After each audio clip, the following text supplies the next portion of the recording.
PJ Mustipher attending Big Ten Media Days, so he's a standout on the defensive side up front. But other than him along the defensive line, a couple transfers come in, but a little bit thin coming into 2021 otherwise. Yes, the D-line is, I'd probably say, the biggest question mark at this point, and that's even with Arnold Ebiketie being one of the edge rushers. I think Ebiketie will have a pretty solid year. I think he's going to, show the nation what he's made of and really impress NFL scouts.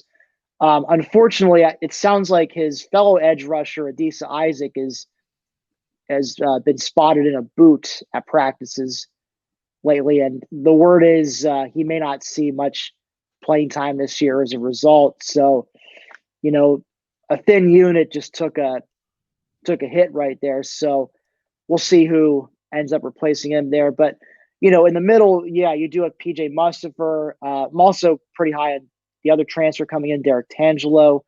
And Hakeem Beeman's another name to keep an eye on. He's seems like a guy who's ready to step up and really take the reins at defensive tackle. So there are definitely some guys that I think will make themselves household names by the end of the season. But it's definitely one of those positions though where if they already seem to have an issue with one guy. You have another guy or two go down, and suddenly it gets pretty dicey up front. Now, as far as the back seven, I'm feeling a little better about, and frankly, so is James Franklin, especially when it comes to the defensive back room, the cornerbacks especially.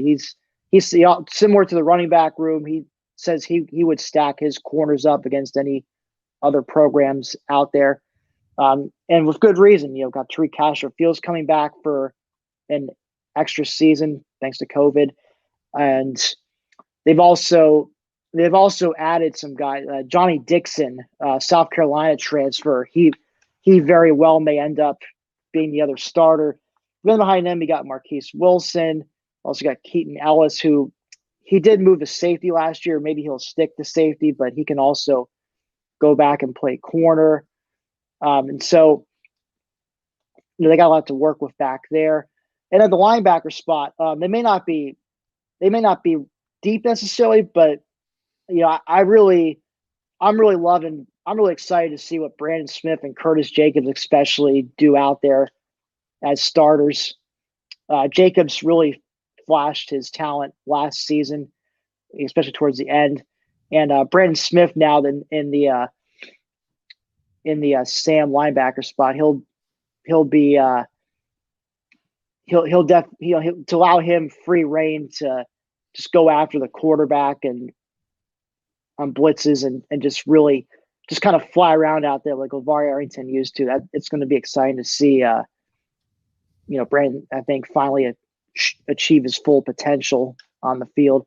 And in the middle, we'll see. It'll be probably Ellis Brooks is going to get the start there. Jesse Luchetta we thought would be also in the mix, but it sounds as if now he's going to actually play on the defensive end, be more of a hybrid, like defensive end linebacker, like they call it a stand-up defensive end. Similar position that I remember Tim Shaw played back in the mid 2000s on a couple of those really good teams. Tim May down the line, breaking down Penn State's defense for us. Jesse Luchetta, 59 tackles, 2.5 tackles for loss, second on the team. Brandon Smith, of course, breakout guy as well, 57 tackles, 8 tackles for loss, couple sacks. And again, the defensive backfield should shine as well. So it's mostly about depth. You feel as though the talent is pretty stacked on the defensive side. And as you mentioned, just to run down the numbers of the contributions coming in through the transfer portal, Derek Tangelo at Duke has racked up over 100 tackles in his career at Duke, 12.5 tackles for loss and 4.5 sacks. And Ebiketie from Temple, 58 tackles, 10.5 tackles for loss. So these guys have played, you got a combined like 55 games out of these guys. So you get 2 experienced guys through the transfer portal. They played a lot of football. Right, exactly. That's, when Franklin talked about being more aggressive in the transfer portal, this is precisely what he was seeking to do: add guys who have racked up stats at these other programs like Temple and Duke and Ebiketie and Tangelo, and bring them in to fill in some gaping holes, which I fully expect those guys to do. Of course, recruiting the best high school kids in the long run is what's going to help fill in those holes. But to immediately think of it like, you got a ship and you got a few holes it's causing the boat to sink a little bit. So you want to just quickly plug those in.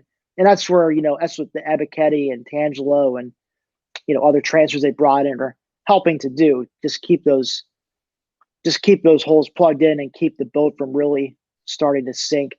So I think they will very much do that. I did forget to mention the cornerback room also got another addition officially in AJ Litton, former blue chip recruit at Florida State. He left the program in 2020 and came back up north to join the Penn State program. So we'll see what his role ends up being, if he ends up seeing if he was a corner, if he plays in special teams. But, it certainly can't hurt to have a, former blue chip guy joining your defensive back room. And if you get into some tight games late, I don't know what to think about the kicking situation, because there were quite a few kicks missed last year, but those guys made kicks, in particular, Jake Pinniger, the year before. So he's shown himself capable, and he did hit 9 of 13, although the two guys, including Jordan Stout, only 11 of 18. Right. So, yeah, the kicking game was a bit of an adventure last year, to put it kindly. Jake wasn't quite as accurate as he was the year before. And, Jordan Stout also shaky, not just with the field goal kicking, but also with the punting. It was his first year taking over punting duties. And while he certainly's got the booming leg to put kickoffs into the end zone more often than not, I guess it's a little different when you're trying to, because punting is a little bit different than just doing kickoffs. So we'll see if he still keeps the punter's role, especially next season with Alex Luchetta, the nation's top punter, coming in with the 2022 class. He's from the same high school as Blake Gillikin was. So I think he's going to ultimately be, your punter going forward. And as far as the kicking game is concerned, I expect Pinniger to still be the guy for field goals within 40 yards, and Stout will do the field goals from 40 plus. But keep an eye on Sanders Sahadak, incoming freshman. He was the number one rated kicker, according to Cole's Kicking. And he brings a tremendous leg and accuracy. So I won't be surprised if he is pushing Jake or Jordan for one of the field goal kicking spots. There's our Penn State rundown, courtesy Tim Aiden on the defensive side. Big Ten Media Days and recruiting with Penn State with the second-rated class in the country.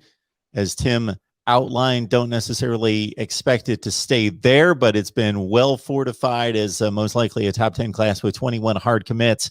And I counted 8 of those players rated in the top 15 at their positions. So a quality class, and the numbers are there in terms of volume as well for 22 going forward. But one last parting shot here, Tim. We're talking 22 with the recruiting class, but looking at 2021, coming off a disappointing 2020. But this has been the school that has been closest in knocking off Ohio State, and of course accomplished that in 2016. What is the puncher's chance? What are the odds in 21? I mean, I wouldn't hold my breath on coming out of Columbus with the win. But that being said, if there is a chance to shock Ohio State, like unexpected, this would probably be the year to do it, considering the fact that Ohio State, none of their returning quarterbacks have thrown a collegiate pass. And that's the first time since 1952, I read. So, if you think Penn State's situation, as far as experience, is dire with nobody behind Cliff having thrown more than one collegiate pass, Ohio State's boat isn't that much better. But that being said, of course, I mean, I'm sure between C.J. Stroud and Kyle McCord, Jack Milton, one of them will emerge. And I think by late October, when Penn State and Ohio State meet, they'll certainly be in full midseason stride. So, I mean, that's why I say I don't hold my breath.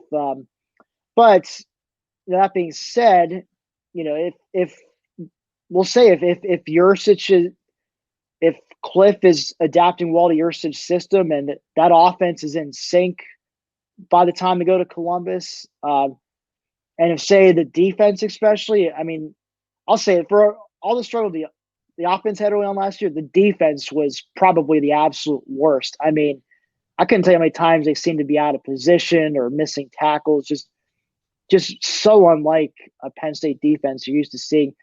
So if the defense is playing more to its potential and the offense is doing the same thing, I mean, if the team is really living up to what they're capable of, I wouldn't rule it out, especially if Ohio State ends up shooting themselves in the foot a few times. Because this is the thing, the talent disparity is still pretty wide between the two programs.